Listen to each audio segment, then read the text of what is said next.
the athlete and the spectator, each individuals and each part of a larger group. Together, they won and lost, missed and scored, triumphed and failed.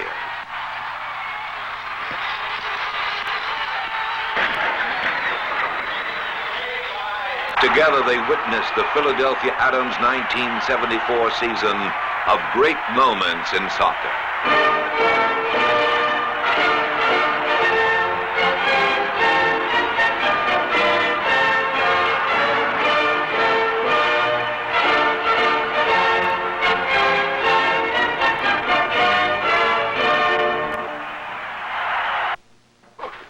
In the Adams' second year of existence, the North American Soccer League's 1974 season was no time to slack off from the championship-winning formula of hard work and teamwork.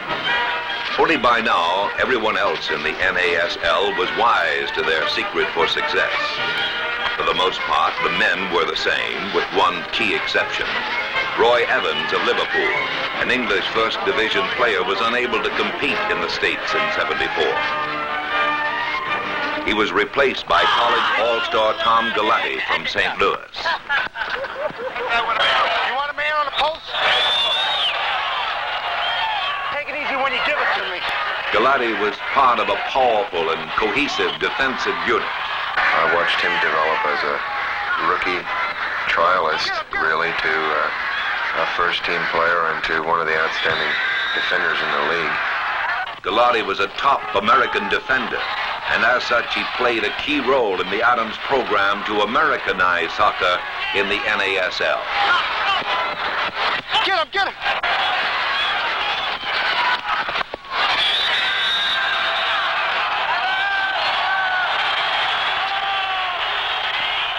The spirit of champions was still there at the Adams 1974 home opener. They gave more than 24,000 fans a vision of excellence in a game against the newly formed Denver Dynamos. It was the Adams' second league attendance record in 2 years. Excellence in sport is often a measure of an individual player's ability to overcome or outwit a wily opponent.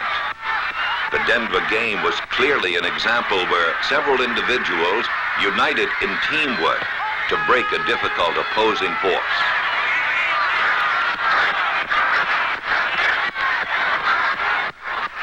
Jim Fryatt's goal was the result.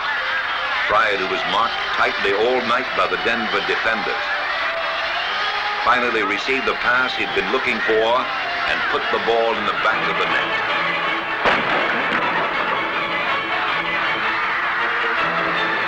Fryatt and his scoring partner Andy Provan were being overplayed by the Denver defense. Fryatt particularly was the target. Soccer is a game of physical skill. Part of the strategy of the game is to overpower opponents in the struggle for possession of the ball. The more skilled a player is, the more of a target he becomes for that strategy. Denver was fired up this night to beat the champs. It was a scene to be repeated many times through the 1974 season. The taste of victory against Denver dissipated quickly as the Adams prepared for their next contest. This would be a key psychological test, more than a game of skill. Their adversaries were the Dallas Tornado Soccer Club, the team they had defeated in the championship game just 9 months earlier to the day. The combination of traveling and facing those Dallas crowds, and this time a team that had learned the Adams formula for success, had everyone more than a little uptight. Texas Stadium had been the site of moments of great glory. No one could erase the memory of Adams players, championship cup raised high in triumph, running over the Dallas turf. Winners in their first season, a glorious moment forever engraved in the minds of every player. But this was different. This confrontation had more the smell of blood about it. The Tornado team wanted revenge for their humiliating defeat before a home crowd the previous season.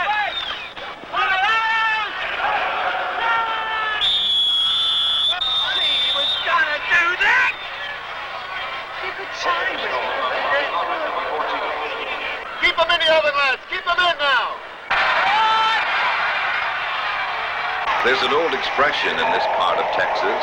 If you don't like the weather, just stick around a couple of minutes and it'll change. And it did. It rained. And then it hailed. Bob, don't worry about that, son. Don't worry about that now. Go on. And so they stopped the game, but when the players came back on the field, the turf had turned into a lake. And the game they played looked more like water polo than soccer.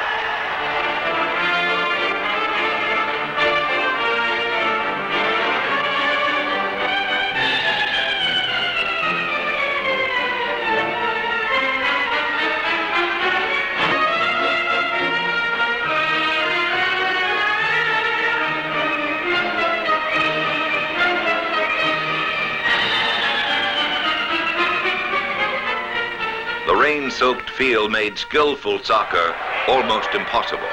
And so it was just a routine shot from only a few yards beyond the net that Bob Rigby had to catch in the first half. His hands went up, and as they did, he was already looking for a teammate to pass the ball to. But the soaking ball slipped through his fingers and into the net. Rigby had made a significant error, and he knew it. He had turned down suggestions at the start of the game to put on gloves. Slippery. It was just first goal. It was just a total lack of concentration. I think. You know, when it's wet, you got to just be triple careful. And I saw the ball coming. It was an easy ball, you know, and kind of tend not to concentrate on it. And I was looking up to see where I was going to put the ball as soon as I had it. And by the time I looked, it was through my hands, hit my head, and let it go. What's the difference, do you think, between this game and the one in August of last year? Well, the rain and me right now. You know, it's two mistakes I made, and the rain. The rain helped Dallas gain a second goal. In the second half, Dallas's Al Jackson kicked a long ball from near the halfway line. It landed right in front of Rigby, but instead of bouncing, it hydroplaned its way into the net. The Adams were becoming disgusted. Two clear mistakes and bad weather had made a difference in this game. The Adams did score in Dallas. Midfielder George O'Neill hit a cross in front of the goal, and with a strong challenge from Adams offender Billy Straub, the soaking soccer ball dripped into the Dallas goal. But still, they couldn't get the equalizer. Bob Rigby knew as he nervously glanced at the Texas Stadium clock that there wasn't enough time for the Adams to catch up. When it was all over, Dallas players congratulated each other as conquering heroes. Hey, we should have been singing that last year. Glad Bobby Rigby's human anyway. Good old Philadelphia, we love you. Hey, especially when we beat you. Hey. Dallas team co-owner Lamar Hunt congratulated his team. That was great. Congratulations. We needed to pull ourselves out of that one, didn't we? And Dallas forward Kyle Rote Jr. took credit for keeping Adams' key defender, Chris Dunleavy, busy while his teammates scored goals. Chris was still, going man-to-man on me, and rather than staying in the middle of the field as much as I did in the championship game, I felt it'd be better to go out to the wings and take him out of the middle, because he's super in the middle. The Philadelphia locker room was stunningly quiet by contrast. Bring everybody up. The weather took off, but the bloody ball goes over the top. I think I'd never make those mistakes again. Despite the Dallas loss, the season up to that point had been going well. Victories against Washington, Baltimore, and Denver had buoyed many on the team to believe they might even enter the playoffs again this year. Back on the road, the team dropped 2 more games, winning only once at home. Then came the mid-season match against the Boston Minutemen, a new franchise with a tough reputation. There was no denying Boston was tough. The first Adams goal in the game was scored by midfielder Juan Paletta. He came in from the side and slipped the ball right past the Boston defense.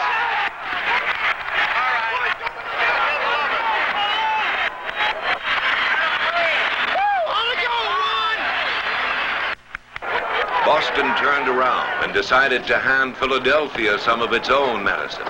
They battered Bob Rigby with shot after shot. He made 7 spectacular saves, leaping in the air like some inspired ballet master, or rolling into the ground like a wounded gazelle. Still, Boston scored again, and Philadelphia was fighting the clock again. It was one of the fiercest contests the team would encounter in the entire 1974 season. The tougher the competition becomes on the field, Go wide, Barry! the stronger the encouragement from the Adams bench. Come on, Big Jimmy, bring it home! Big Jimmy, as sub-goalkeeper Norman Winger calls him, is of course Jim Fryatt. The Boston defense was as wary of his striking reputation as every other NASL team. So Fryatt was the target of a concentrated defense. But their close defense cost Boston a goal. They fouled Fryatt inside the penalty area. His subsequent penalty kick tied up the game. For Fryatt, it was a psychological boost that carried over to the entire team. Jim Fryatt was the Adams' second leading goal maker in 1973, and while he would achieve that record in 1974, this time it would be a lot tougher. The 34-year-old Englishman underwent a knee operation during the winter that kept him inactive and off the English soccer fields for months. At his age, he knew the end of his playing career might well be just around the corner. The longer he's here, the more respect I gained for him. The highlight of the season, speaking personally, was the night Jim Fryatt sang a national anthem and then turned around and played the greatest, I'm sure the greatest game of his life. But I've never felt quite so close to a team or to an audience or to a man as I did that night. Despite the bleak future, Fryatt poured his energies into the game he loved. In every game, every day. When the Boston game ended in a tie, Fryatt was the skilled striker who landed the first goal shot with relative ease. In the NASL's tiebreaker system, the teams alternate these post-regulation play penalty kicks. Each team is awarded 5 penalty shots in a best-of-5 kicking sequence.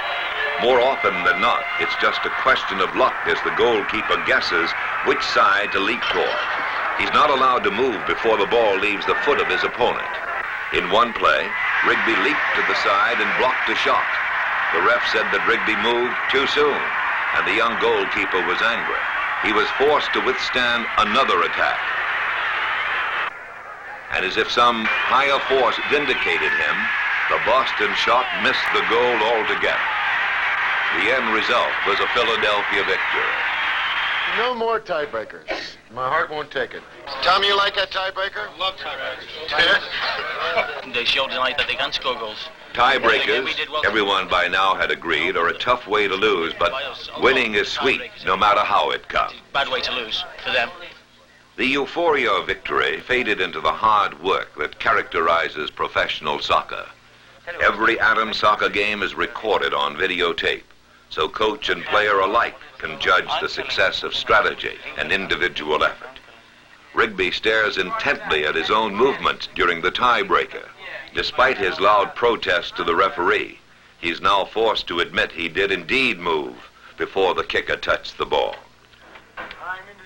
So let's really concentrate on keeping your head up now. And our control is going to suffer a little bit because of it, but still, in the long run, it'll pay off, okay? What the Adams learned from these sessions and from their daily training with Al Miller, they pass on to youngsters all over who know these boys as sports heroes. It is to these young people, boys and girls, that Adams players directed much of their attention on off days. Good.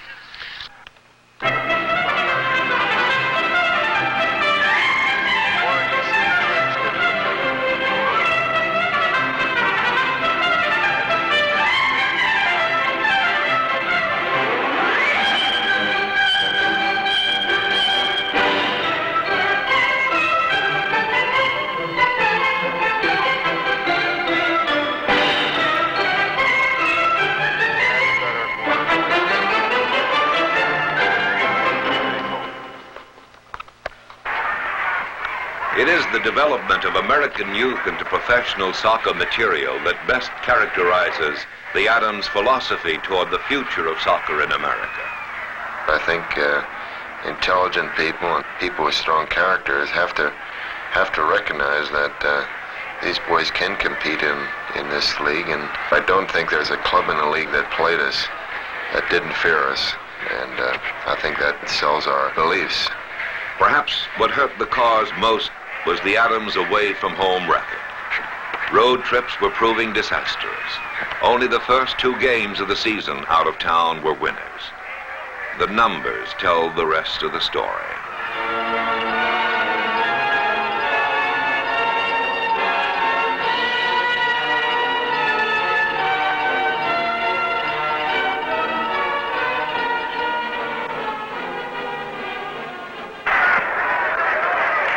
By the time the Adams played Los Angeles at home on June 29th, Al Miller brought in Kit Fagan, a seasoned English League player.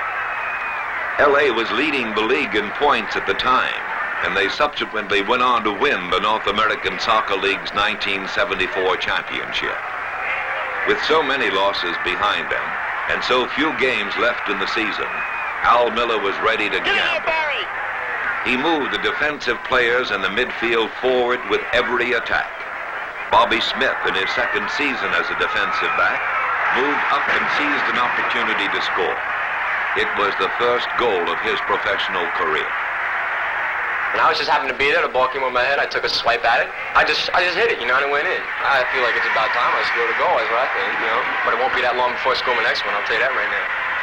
And so Smith, the defender, had moved up to score, pointing out the versatility Coach Al Miller was building into his plays. Another good example was the way key American player Barry Bartow was shifted from one position to another. It is a strategy that may be used only with top professionals, like Smith and Bartow and the other Adams. Now they were back in the groove, ready to face San Jose, a new West Coast team in the NASL that was trying to imitate the Adams' 1973 success. They came at the Adams with everything they had, including Crazy George, half publicity stunt, half psychological maneuver. But neither Crazy George nor the San Jose players did much to frighten the Adams. They did score first, and that had the Adams bench just a little worried. While the midsummer heat withered San Jose, the Adams were able to snap past their defense. Fryatt, on a Provan pass, headed into the net. And with only 9 minutes left in the game, Andy Provan rebounded a kick off a San Jose defender to score the winning goal. The Adams suddenly were on top of the North American Soccer League's Eastern Division. The playoffs were in sight. The momentum continued.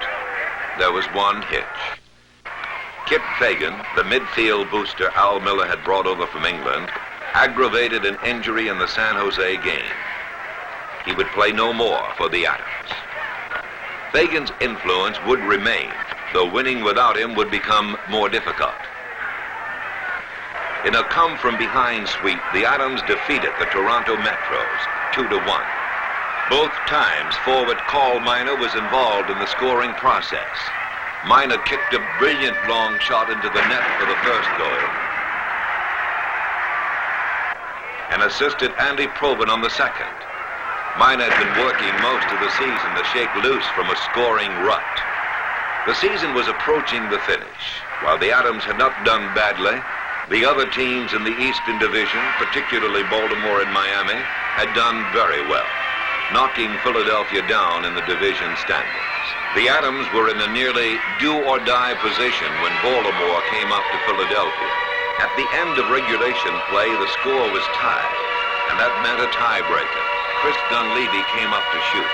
His kick was wide, and the game was lost. With it, only the slimmest chances of entering the NASL 1974 playoffs remained. Was it Dunleavy's fault? No, says Al Miller. There were many opportunities, maybe even easier than the one he missed, available in the game against Baltimore that other people missed. And there were other opportunities that were never taken. So I don't feel that Chris Dunleavy lost that game. I feel the Adams lost that game. The Baltimore loss meant an all-out attack in the next game, the final home game against Miami. It meant that if the team were to have even a wild card berth in the playoffs, they had to win, and win by several points. We went in against Miami needing an all-out victory, and so we had to expose ourselves and had to open up in our defense, and it cost us the game. Only when Bobby Smith moved in and passed over to Jimmy Fryatt, who was 5 yards in front of the Miami goal, did the Adams tie the game up 1-1. It was Fryatt's last score before a Philadelphia crowd in 1974. With the defense exposed, Miami's Stephen David swept in, giving the Toros their winning goal.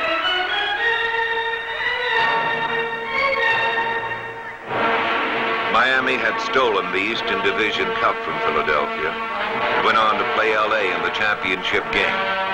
It was the end of the ball game, the end of the Adams playoff hopes.